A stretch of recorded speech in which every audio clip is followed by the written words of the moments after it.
नमस्कार विद्यार्थी मित्रांनो, आपण आत्ता नुकताच पेपर क्रमांक 7 घेतला. MPSC कंबाईन गट ब आणि गट क च्या टेस्ट सिरीजचा पेपर क्रमांक 7 घेतला.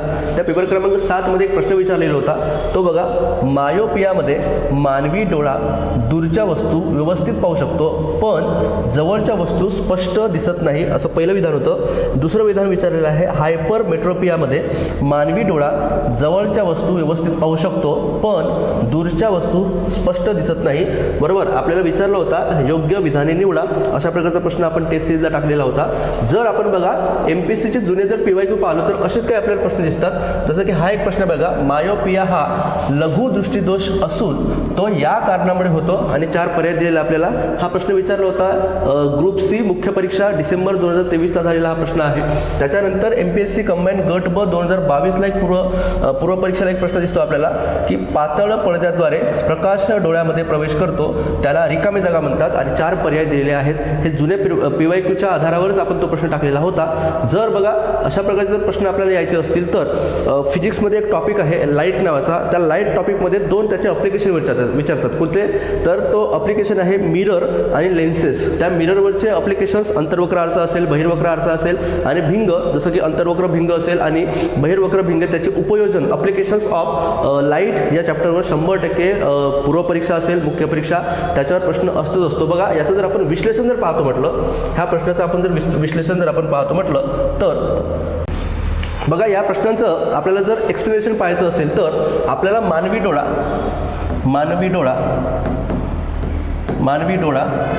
त्या मानवी डोळा आणि मानवी डोळ्याची रचना, बरोबर, मानवी डोळा आणि मानवी डोळ्याची रचना आपल्याला समजून घ्यावं लागेल. तेव्हा आपल्याला अशा प्रकारचे प्रश्न सोडवता येतात. बघा हे प्रश्न काही पाठ करून चालणार नाहीत. जर प्रश्न परीक्षेमध्ये जर फिरवून विचारला तर तो आपल्याला उत्तर काढताच येत नाही, बरोबर. त्याच्यामुळे रट्टे मारणं किंवा रट्टापेक्षा इथं चालणार नाही. तुम्हाला कॉन्सेप्ट क्लिअर पाहिजे. जर प्रश्न कसाही फिरवून येऊ द्या, तो प्रश्न आपल्याला सोडवता आला पाहिजे. बघा जर मानवी डोळा पाहिला, जर मानवी डोळा जो आहे, मानवाचा जो डोळा आहे तो जर आपण फ्रंट व्ह्यू पाहिला, अशा प्रकारे जर आपण पुढून जर आपला डोळा पाहिला तर तो बघा अशा प्रकारचा दिसतो आपल्याला फ्रंट व्ह्यू, बरोबर. अशा प्रकारचा आपल्याला डोळ्याचा फ्रंट व्ह्यू दिसतो, बरोबर. म्हणजे हा जो भाग आहे, हा जो भाग याला आपण बुबुळ असं म्हणतो. हे आहे बुबुळ, याला आपण बुबुळ असं म्हणतो, बरोबर. इंग्लिशमध्ये याला आयरिस असं म्हणतात, आयरिस असं म्हणतात.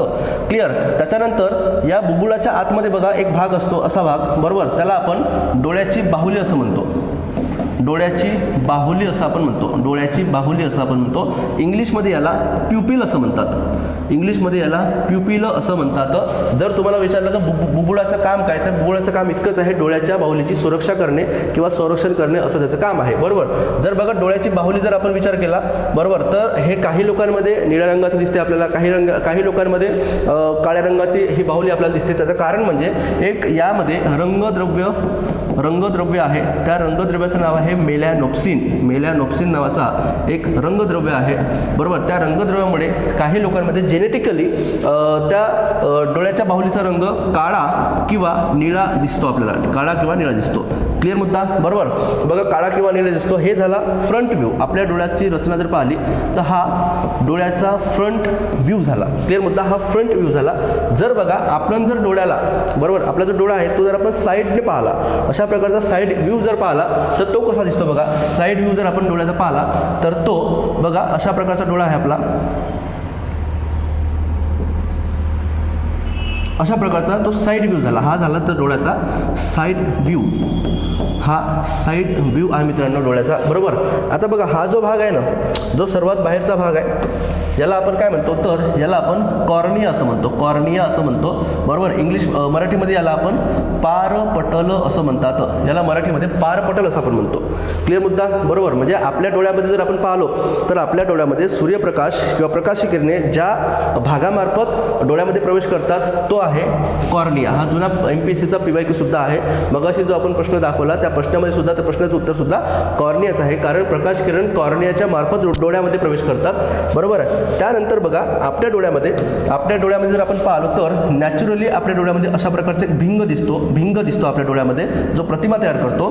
तो भिंग कोणता आहे जर असा प्रश्न विचारला तर तो आहे बहिर्वक्र भिंग आपल्याला दिसतो, बरोबर. ज्याला आपण इंग्लिशमध्ये कॉन्व्हेक्स लेन्स असं आपण म्हणतो.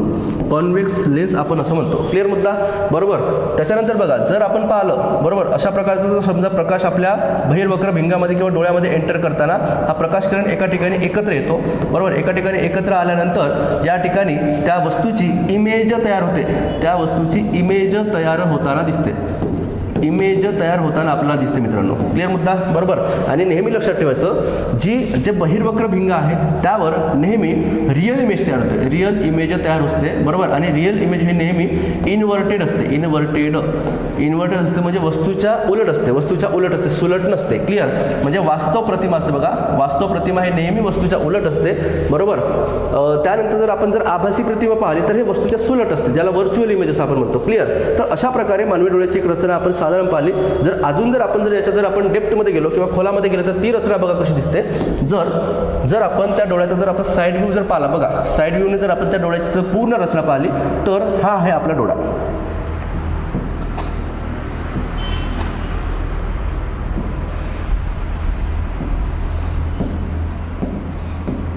बघा हा आहे आपल्या डोळ्याची म्हणजे एक प्रकारचं बॉल सारखी इमेज आपल्याला दिसते. बॉल सारखी किंवा चेंडू सारखी आपल्याला इमेज दिसते.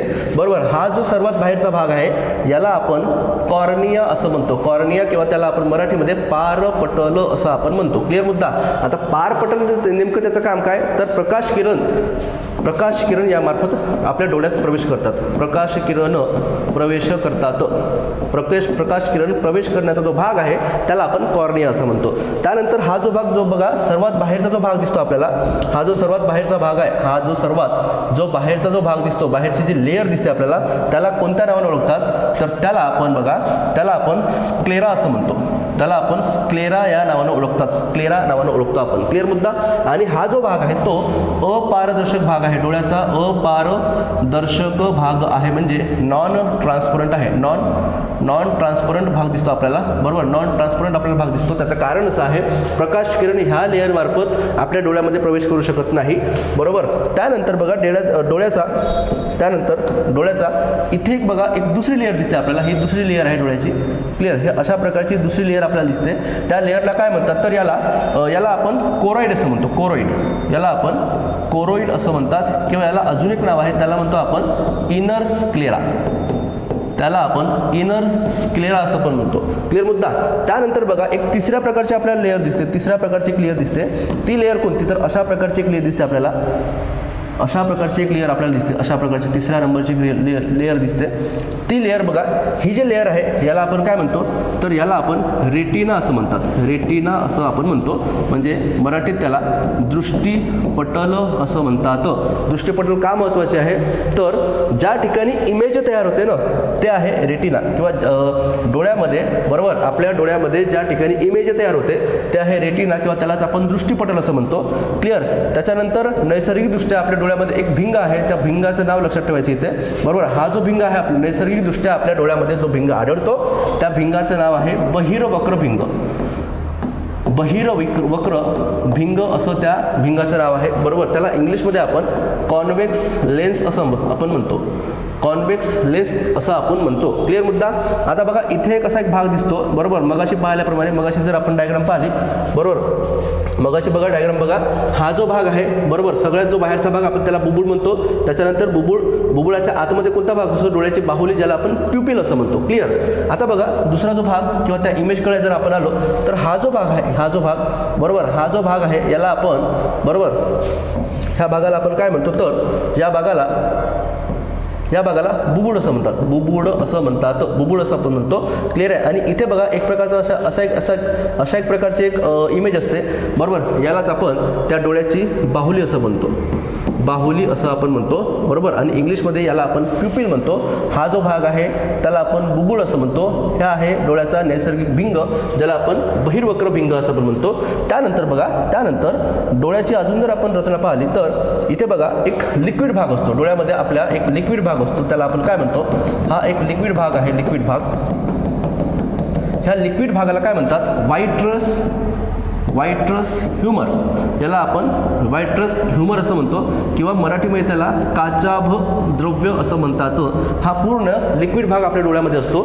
अजून जर आपण रचना पाहिली बघा, अजून जर आपण रचना पाहिली तर अशा प्रकारच्या रक्तवाहिन्या सुद्धा आपल्या डोळ्यामध्ये दिसतात. अशा प्रकारच्या रक्तवाहिन्या सुद्धा आपल्या डोळ्यामध्ये दिसतात. अशा प्रकारच्या रक्तवाहिन्या सुद्धा आपल्याला डोळ्यामध्ये दिसतात. क्लिअर?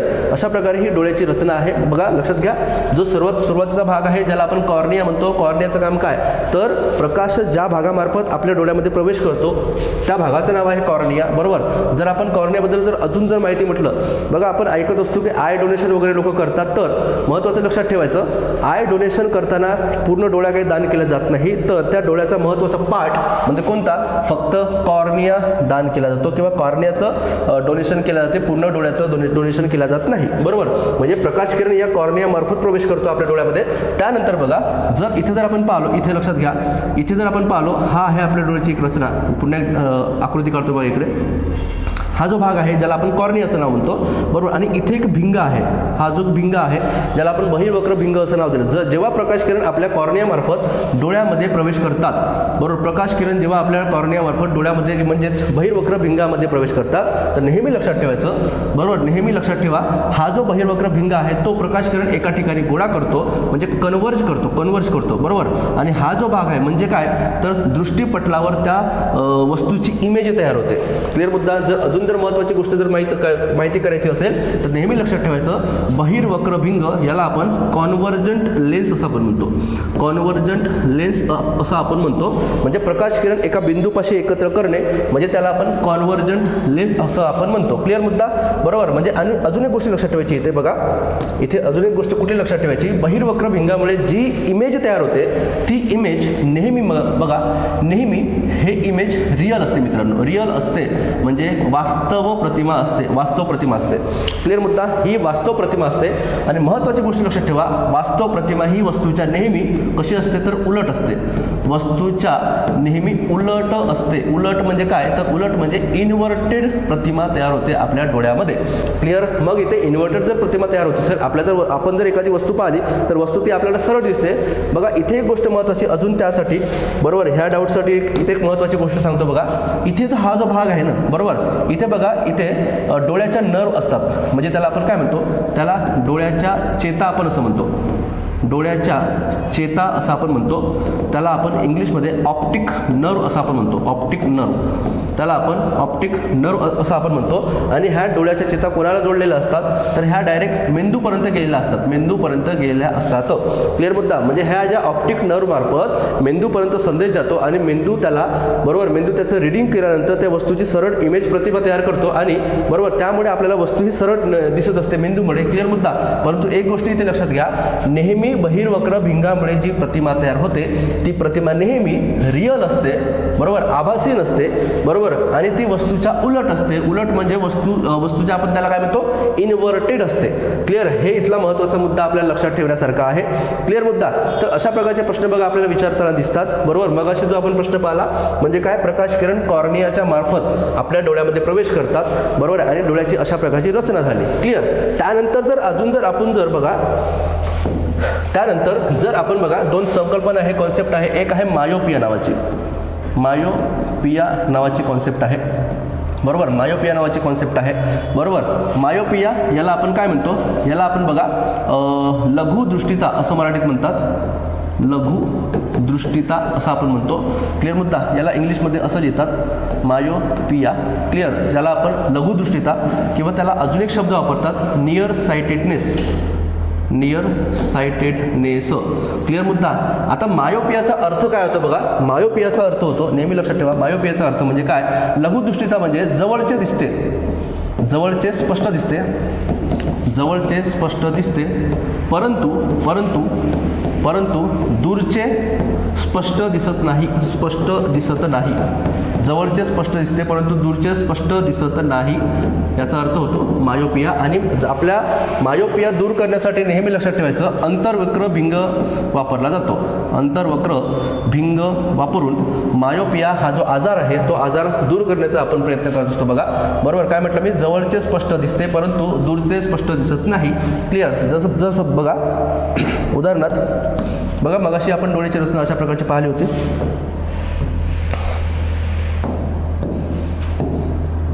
ही आहे आपल्या डोळ्याची रचना अशा प्रकारची. बघा ही डोळ्याची रचना आहे. क्लिअर. हा जो भाग आहे त्याला आपण कॉर्निया असं नाव दिलं होतं. त्याला आपण कॉर्निया असं नाव दिलं. मराठीमध्ये त्याला आपण पारपटल असं आपण म्हणतो. पारपटल असं आपण म्हणतो. क्लिअर. त्याच्यानंतर आपल्या डोळ्यामध्ये अशा प्रकारचा एक भिंग आहे. अशा प्रकारचा एक भिंग आहे. क्लिअर. ज्याला आपण काय नाव दिलं होतं, त्याला आपण कॉन्व्हेक्स लेन्स असं आपण म्हणतो. क्लिअर. त्यानंतर हा जो भाग आहे मित्रांनो, हा जो भाग त्याला आपण दृष्टिपटल असं आपण म्हणतो. याला आपण काय म्हणतो, दृष्टिपटल, किंवा त्याला इंग्लिशमध्ये रेटिना असं आपण म्हणतो. क्लिअर मुद्दा. आणि नेहमी लक्षात ठेवायचं, हा जो रेटिनाचा भाग आहे, क्लिअर, हा जो भाग आहे वस्तूची इमेज इथे तयार व्हायला पाहिजे, रेटिनावर. नेहमी लक्षात ठेवायचं, वस्तूची इमेज कुठे तयार होते असा जर प्रश्न विचारला तर ती वस्तूची इमेज जी आहे, बरोबर, ती इथे तयार होते, इथे म्हणजे रेटिनावर तयार होते, रेटिनावर. क्लिअर मुद्दा. परंतु मायोपियाच्या केसमध्ये जर आपण पाहिलो, मायोपियाच्या केसमध्ये जेव्हा बघा प्रकाश किरण हे आपल्या कॉर्नियाच्या मार्फत बहिर्वक्र भिंगामध्ये जेव्हा प्रवेश करतात, तेव्हा प्रवेश केल्यानंतर, बरोबर, प्रकाश किरण एकत्र झाल्यानंतर ते दृष्टिपटलावर किंवा रेटिनावर ती इमेज तयार व्हायला पाहिजे. परंतु ती रेटिनावर इमेज तयार न होता ती रेटिनाच्या अलीकडेच ती इमेज इथे तयार होते. आलं का लक्षात? रेटिनाच्या अलीकडेच ती इमेज इथे तयार होते. क्लिअर मुद्दा. म्हणून त्याला आपण काय म्हणतो, जवळचं स्पष्ट दिसते परंतु दूरचं स्पष्ट दिसत नाही. म्हणजे काय म्हटलं मी इथे बघा, तर मायोपियाच्या केसमध्ये दृष्टिपटलाच्या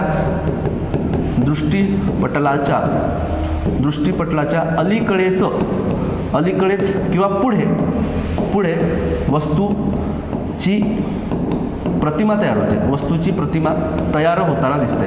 क्लिअर मुद्दा. बरोबर. याला आपण काय म्हणतो, याला आपण मायोपिया असं म्हणतो. त्याला आपण लघुदृष्टीता, नियर साइटेडनेस, म्हणजे काय जवळचं स्पष्ट दिसते परंतु दूरचं स्पष्ट दिसत नाही. त्या केसमध्ये काय सांगितलं होतं, कॉर्नियाच्या मार्फत जेव्हा प्रकाश किरण आपल्या डोळ्यामध्ये प्रवेश करतो, प्रवेश करताना तो, बरोबर, तो प्रकाश किरण दृष्टिपटलावर त्याची इमेज तयार न होता दृष्टिपटलाच्या अलीकडेच म्हणजे दृष्टिपटलाच्या पुढे किंवा रेटिनाच्या पुढे इथे ती इमेज तयार होते. त्यामुळे हा मायोपिया आजार झालेला असतो. आणि तो मायोपिया आजार जर आपल्याला दूर करायचा असेल तर अंतर्वक्र भिंग वापरून तो आजार आपल्याला दूर करता येतो. तर ही झाली मायोपिया नावाची कॉन्सेप्ट. त्यानंतर पुढची कॉन्सेप्ट बघा, पुढची कॉन्सेप्ट आहे त्याला आपण म्हणतो हायपरमेट्रोपिया. त्याला हायपरमेट्रोपिया किंवा त्याला आपण काय म्हणतो, त्याला आपण दूरदृष्टिता असं म्हणतात. बरोबर आहे. दूरदृष्टिता आपण असं म्हणतो. क्लिअर मुद्दा. त्याच्यानंतर याला आपण इंग्लिशमध्ये अजून एक शब्द आहे फार साइटेडनेस असा एक शब्द आहे. हायपरमेट्रोपिया, दूरदृष्टिता, फार साइटेडनेस अशा प्रकारचा एक शब्द आहे. बघा लक्षात घ्या, याचा अर्थ काय, याची व्याख्या काय लक्षात घ्या. व्याख्या असा आहे, हायपरमेट्रोपियामध्ये दूरचे स्पष्ट दिसते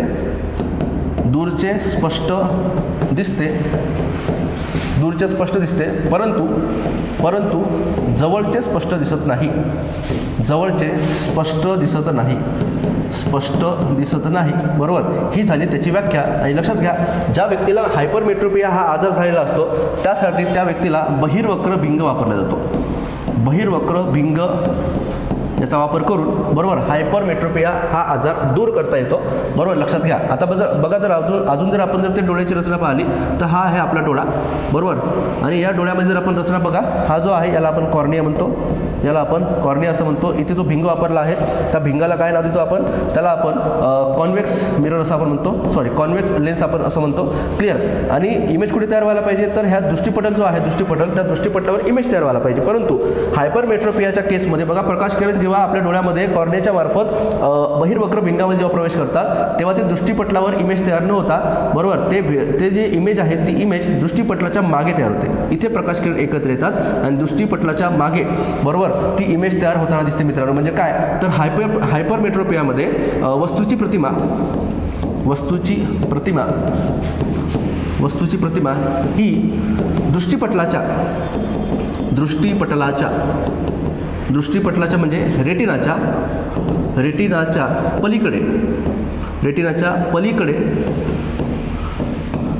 पलीकडे किंवा मागे तयार होते.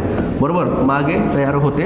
त्यासाठी बघा, त्यासाठी बहिर्वक्र भिंगाचा वापर करून हा जो आजार आहे तो दूर करता येतो. क्लिअर मुद्दा. बघा आता एवढ्या ह्या जे संकल्पना आहेत, क्लिअर मुद्दा, कोणत्या झालं बघा. अशा प्रकारची आपण मानवी डोळ्याची रचना पाहत आहोत. क्लिअर. म्हणजे सर्वात जो फ्रंट व्ह्यू आहे, फ्रंट व्ह्यूमध्ये आपण पाहिलं हा जो भाग आहे म्हणजे सर्वात बाहेरचा भाग पाहिला जो बुबुळ आहे, बुबुळाचं काम इतकंच आहे डोळ्याच्या बाहुलीचे संरक्षण करणे. बरोबर. आणि रंगद्रव्य सुद्धा आपण पाहिलं होतं. मेलॅनोक्सिनमुळे त्या डोळ्याच्या बाहुलीचा जो रंग आहे तो काळा निळा असा असू शकतो. क्लिअर. आणि ती आपण हे पूर्ण ते रचना पाहिली. क्लिअर. आता बघा, जर आपण प्रश्नाकडे आलो बघा आत्ता जो आपण टॉपिक घेतला त्याच्यावर जर आपण बघा मी सुरुवातीला हे प्रश्न तुम्हाला दाखवले होते, जर याचे जर आपण उत्तर पाहतो म्हटलं तर याचे उत्तर बघा, ह्या प्रश्नाचे उत्तर जर आपण पाहतो म्हटलं तर बघा MPSC कंबाईन गट ब मुख्य परीक्षा 2023ला जो प्रश्न विचारला होता, मायोपिया हा लघु दृष्टीदोष असून या कारणामुळे होतो, अशा प्रकारचा प्रश्न आहे. त्याच्यामध्ये 4 पर्याय दिलेले दिसतात आपल्याला. पहिला पर्याय आहे वस्तूची प्रतिमा दृष्टीपटलाच्या पुढे तयार होते पण दृष्टीपटलावर नसते. हे बरोबर सेंटेन्स आहे, बरोबर आहे. म्हणजे पहिला प्रश्न विचारला आहे, बरोबर. आपण ज्या कॉन्सेप्टमध्ये आपण घेतलं त्याच्यानुसार याचं उत्तर 1 आहे. बघा तरी पण आपण ते तीनही अजून एक जे 3 पर्याय दिलेले आहेत ते पर्याय पाहून घेऊया. वस्तूची प्रतिमा दृष्टीपटलाच्या मागे पडते, बरोबर. हे चुकीचं आहे मित्रांनो. हे कोणत्या केसमध्ये होते तर हे होते बघा हायपरमेट्रोपिया. हायपरमेट्रोपिया ह्या केसमध्ये वस्तूची प्रतिमा दृष्टीपटलाच्या मागे पडते. क्लिअर. वस्तूची प्रतिमा दृष्टीपटलावर पडते हे सुद्धा चुकीचं आहे मायोपियाच्या केसमध्ये, बरोबर. एखादा बघा निरोगी जो व्यक्ती असतो, निरोगी व्यक्तीच्या केसमध्ये, निरोगी व्यक्तीच्या किंवा सुदृढ व्यक्तीच्या केसमध्ये, बरोबर, हे वाक्य बरोबर होऊ शकते. वरीलपैकी नाही, हे चुकीचं आहे. म्हणजे हा जो प्रश्न विचारला आहे त्याचं योग्य उत्तर ऑप्शन क्रमांक 1 आहे. त्यानंतर दुसरा प्रश्न बघा 72व्या नंबरचा इथं विचारला होता. कंबाईन गट ब 2022 पूर्व परीक्षेला पातळ पडद्याद्वारे प्रकाश डोळ्यामध्ये प्रवेश करतो त्याला आपण काय म्हणतो? त्याला आयरिस, प्युपिल, रेटिना आणि कॉर्निया. याचं योग्य उत्तर आहे कॉर्निया आहे मित्रांनो. कॉर्नियाच्या मार्फत आपल्या डोळ्यांमध्ये प्रकाश प्रवेश करतो. त्यानंतर आपण टेस्ट सिरीजला तो प्रश्न विचारलेला होता, कुठला? पुढीलपैकी योग्य विधाने ओळखा. मायोपियामध्ये मानवी डोळा दूरच्या वस्तू व्यवस्थित पाहू शकतो पण जवळच्या वस्तू स्पष्ट दिसत नाही. हे वाक्य चुकीचं आहे मित्रांनो. आता सांगितल्याप्रमाणे मायोपियामध्ये बघा, मायोपियामध्ये याला आपण काय म्हणतो तर मायोपियामध्ये लक्षात घ्या तर जवळच्या वस्तू आपण स्पष्ट पाहू शकतो. जवळच्या ज्या वस्तू आहेत, बरोबर, जवळच्या वस्तू आपण स्पष्ट पाहू शकतो परंतु दूरच्या वस्तू आपण स्पष्ट पाहू शकत नाही. त्यामुळे हे विधान चुकीचं आहे. दुसरं विधान आहे हायपरमेट्रोपियामध्ये मानवी डोळा जवळच्या वस्तू व्यवस्थित पाहू शकतो पण दूरच्या वस्तू व्यवस्थित पाहू शकत नाही. हे सुद्धा विधान चुकीचं आहे. हायपरमेट्रोपियामध्ये आपण दूरच्या वस्तू ज्या आहेत, दूरच्या वस्तू या स्पष्ट पाहू शकतो परंतु जवळच्या वस्तू या स्पष्ट पाहू शकत नाही. म्हणजे इथे दोन्ही विधान चुकलेले आहेत आणि योग्य पर्याय याचं ऑप्शन क्रमांक 4 असेल.